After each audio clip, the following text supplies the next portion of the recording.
Hello friends, welcome to your own channel how to. तो आज हम आपके लिए पेपर कप मैन्युफैक्चरिंग बिजनेस के ऊपर एक बहुत ही शानदार वीडियो लेके आए हैं, जिसके अंदर हम आपको सारी जानकारी देंगे इस बिजनेस के बारे में कि कैसे मशीनरीज चाहिएगी, आपको कितना इन्वेस्टमेंट करना पड़ेगा, कौन से रॉ मटेरियल्स की आपको ज़रूरत पड़ेगी, कैसे आप कस्टमर्स को अट्रैक्ट करके आपकी सेल्स को इंक्रीज कर सकते हो, कितने मैन पावर की आपको आवश्यकता पड़ेगी, कितना एरिया आपको रिक्वायर्ड होगा, कितना प्रॉफिट मार्जिन आपको रहेगा इस बिजनेस में और कितना अर्न कर सकते हैं पर मंथ और पर ईयर, आपकी कितना प्रॉफिट होगा, कौन से लाइसेंसेस की आपको ज़रूरत पड़ेगी इस बिजनेस को रन करने के लिए और क्या मार्केटिंग स्ट्रेटेजीज आपको यूज़ करनी चाहिए। तो सब चीज़ों की जानकारी हम देने वाले हैं। और हर बिजनेस को चालू करने से पहले मैं आपको एक अहम बात बोलता हूँ, वो भी इस वीडियो में मैं आपको बताने वाला हूँ, तो वीडियो को एंड तक ज़रूर देखिएगा।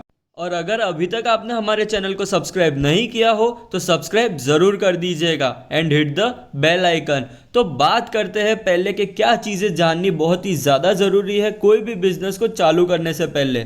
हाँ दोस्तों, सबसे पहले आपको उसकी demand, supply, price, quantity, quality के बारे में जानना बहुत ही ज़्यादा ज़रूरी है कि वो बिज़नेस की एक्चुअली मार्केट में डिमांड कितनी है, जो आप प्रोडक्ट मैन्युफैक्चर करोगे उसकी सप्लाई कितने कर रहे हैं, क्या प्राइस पे कर रहे हैं, कौन सी क्वालिटी यूज़ कर रहे हैं और कौन सी क्वालिटी मार्केट में चल रही है सबसे ज़्यादा, कितनी क्वांटिटी में लोग सेल कर पा रहे हैं और कितना प्रोडक्शन कर पाते हैं। तो ये सारी चीज़ों की जानकारी आपको होना बहुत ही ज़्यादा ज़रूरी है। इन्हीं के साथ आपको आपके कॉम्पिटिटर्स का भी ध्यान रखना बहुत ही ज़्यादा ज़रूरी है कि वो कितना प्रोडक्शन कर रहे हैं पर डे का और कितनी सेल्स उनकी हो रही है, क्या मार्केटिंग स्ट्रेटेजीज यूज़ कर रहे हैं वो लोग। तो ये चीज़ें हम आपको इस वीडियो में तो बताएंगे, पर आपको भी मार्केट रिसर्च करनी बहुत ही ज़्यादा ज़रूरी है। तो ये चीज़ सबसे पहले आप ध्यान में रखते हुए कर लीजिएगा रिसर्च, ताकि आप ये बिज़नेस को बहुत ही अच्छे से रन कर सके। अब बात करते हैं रॉ मटेरियल्स की। तो यहाँ पे 3 रॉ मटेरियल्स बहुत ही ज़्यादा इंपॉर्टेंट है, जैसे कि प्रिंटेड पेपर, बॉटम रील और पैकेजिंग मटेरियल। अगर आप खुद का पेपर को प्रिंट कर सकते हो तो आपको प्रिंटिंग मशीन की भी ज़रूरत पड़ेगी और रॉ मटेरियल में आपको पेपर रोल खरीदना पड़ेगा। इन्वेस्टमेंट की बात करें तो आपके बिजनेस जो मॉडल है, स्मॉल, मीडियम या लार्ज बिजनेस मॉडल है, उस हिसाब से इन्वेस्टमेंट जो होगा रॉ मटेरियल्स का फ्लक्चुएट करेगा 2 से 4 लाख रुपए में पर मंथ के। तो आप इस हिसाब से आपके बजट को ध्यान में रखते हुए ये सारी चीज़ें डिसाइड कर सकते हो और एक प्रॉपर बिजनेस प्लान बना सकते हो।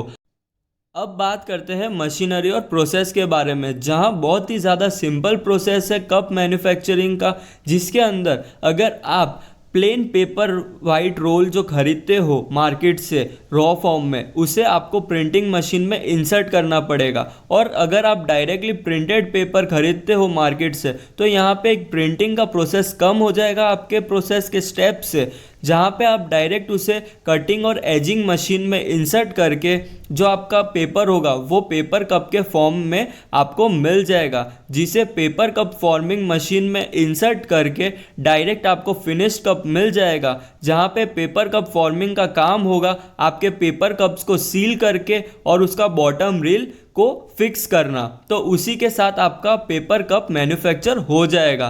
तो ये यहाँ पे आपको मशीनरी 2 टाइप में अवेलेबल है, सेमी ऑटोमेटिक और फुल्ली ऑटोमेटिक, जो आप आपके बजट के हिसाब से चूज़ कर सकते हो। और यहाँ पे मशीनरी की जो कॉस्ट होगी वो टोटली डिपेंड करेगी कि कितना प्रोडक्शन कर सकती है वो मशीन और कितनी एफिशिएंट है, क्या वो सेमी ऑटोमेटिक है या फुल्ली ऑटोमेटिक है। तो उस हिसाब से आपकी जो मशीनरी की कॉस्ट होगी वो टोटली डिपेंड करेगी। अब बात करते हैं इन्वेस्टमेंट की। तो कैपिटल की अगर बात करें तो 2 से 9 लाख का कैपिटल आपको चाहिएगा, जहाँ पे मैंने आपको बताया वो टोटली फ्लक्चुएट करेगा आपकी मशीनरी के टाइप के ऊपर, क्या वो सेमी ऑटोमेटिक है, क्या वो फुल्ली ऑटोमेटिक है, कितना प्रोडक्शन वो कर सकती है मशीन, उस हिसाब से ये कैपिटल फ्लक्चुएट करेगा। वर्किंग कैपिटल की बात करें तो 3 से 11 लाख का वर्किंग कैपिटल आपको लगेगा, जहां पे ये भी टोटली फ्लक्चुएट करेगा कि आपका जो सेल्स है वो कितना ज़्यादा है, कितना प्रोडक्शन आपकी मशीन्स कर सकती है, क्या आपका बिजनेस मॉडल स्मॉल स्केल है, लार्ज स्केल है या मीडियम स्केल मॉडल है, उस हिसाब से वर्किंग कैपिटल भी फ्लक्चुएट करेगा। तो यहाँ पे हमने एक अप्रॉक्स फिगर आपको बता दिए हैं। यहाँ पे आपको गवर्नमेंट से लोन भी मिल जाएगा मुद्रा स्कीम के अंदर, तो आप आपके बिजनेस मॉडल को पूरा अच्छे से फाइल करके आप मुद्रा स्कीम में लोन के लिए भी अप्लाई कर सकते हो।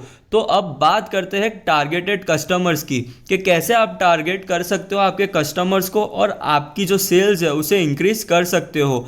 आप या आपका जो पेपर कप है उसे wholesalers, distributors, retailers, local stores, online, cafes, restaurants, हर जगह सेल कर सकते हो बल्क में। और यहाँ पे आप कॉन्ट्रैक्ट बेसिस पे भी काम कर सकते हो, जैसे कि रेस्टोरेंट्स में उनको प्रिस्क्राइब्ड लोगो और नाम के साथ मैन्युफैक्चर्ड कप चाहिए, तो आप उनके हिसाब से प्रिंट कर सकते हो कप्स को और उन्हें सेल कर सकते हो कॉन्ट्रैक्ट बेसिस के ऊपर। तो आप कस्टमाइज्ड कप्स भी बना सकते हो और आपकी सेल्स को इंक्रीज कर सकते हो। अब बात करते हैं मार्केटिंग स्ट्रेटेजीज की। तो आप personal selling, advertisement, sales promotion, direct marketing, publicity जैसे मार्केटिंग स्ट्रेटेजीज यूज़ करके आप आपके सेल्स को बहुत ही अच्छा बूस्ट दे सकते हो, जिसमें आप बहुत ही अच्छा रिटर्न अर्न कर पाओगे। और आप आपके रिक्वायरमेंट के हिसाब से आपका ये जो पेपर कप है उसे ऑनलाइन और ऑफलाइन दोनों जगह सेल कर सकते हो बल्क में। तो ये सारी चीज़ें आप पे डिपेंड करेगी कि आपको कितनी मेहनत करनी है ताकि आप बहुत ही अच्छा रिटर्न अर्न कर सको। तो ये सारी चीज़ें आप बहुत ही ज़्यादा ध्यान में रखना और अच्छे से फॉलो करना। बात करते हैं एरिया और मैन पावर की। तो 500 स्क्वायर फीट का मिनिमम एरिया रिक्वायर्ड होगा सेमी ऑटोमेटिक और फुल्ली ऑटोमेटिक में। तो आप यहाँ पे कितनी मशीन्स लगाते हो तो उस हिसाब से आपका एरिया फ्लक्चुएट करेगा। मिनिमम एरिया जो है वो 500 स्क्वायर फीट का आपको चाहिएगा एक मशीनरी के लिए। मैन पावर की बात करें तो 2 से 5 लेबर इनफ हो गए, जहाँ पे आप पूरी फैक्ट्री को रन कर सकते हो, वो भी अच्छे से। तो ये सारी चीज़ें थी एरिया और मैन पावर के बारे में। अब बात करते हैं बहुत ही इंपॉर्टेंट चीज़ जो है लाइसेंसीज। तो सबसे पहले आपको आपके बिजनेस को रजिस्टर करना पड़ेगा और बिजनेस लाइसेंस की ज़रूरत पड़ेगी। फिर एनओसी लेटर चाहिएगा स्टेट पोल्यूशन कंट्रोल बोर्ड के थ्रू। एक जीएसटी नंबर की आपको ज़रूरत पड़ेगी ट्रेड करने के लिए। उद्योग आधार की भी आपको ज़रूरत पड़ेगी और आपकी कंपनी का ट्रेडमार्क भी आपको रजिस्टर करवाना पड़ेगा, ये ऑप्शनल है।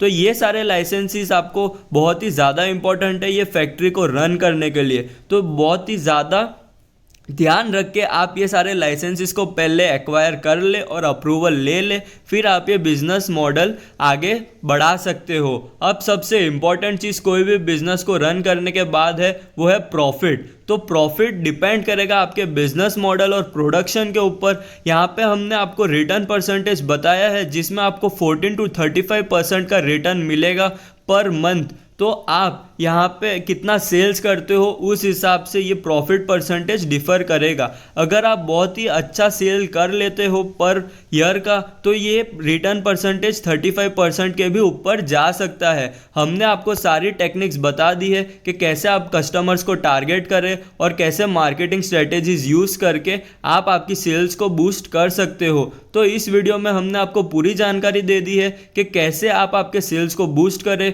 कौन से लाइसेंसेस की आपको ज़रूरत पड़ेगी, क्या चीज़ें आपको ध्यान में रखनी ज़रूरी है ये बिज़नेस को चालू करने से पहले, कि कौन से रॉ मटेरियल्स की आपको ज़रूरत पड़ेगी, कितना प्रॉफिट होगा, कौन सी मशीनरी और प्रोसेस आपको यूज़ करनी पड़ेगी ये बिज़नेस को रन करने के लिए। तो इस वीडियो में हमने आपको पूरी जानकारी दे दी है। तो अगर आपको ये वीडियो पसंद आया हो तो please subscribe our channel, like, share, और अगर आपको कोई भी डाउट हो तो आप हमें कमेंट सेक्शन में पूछ सकते हो।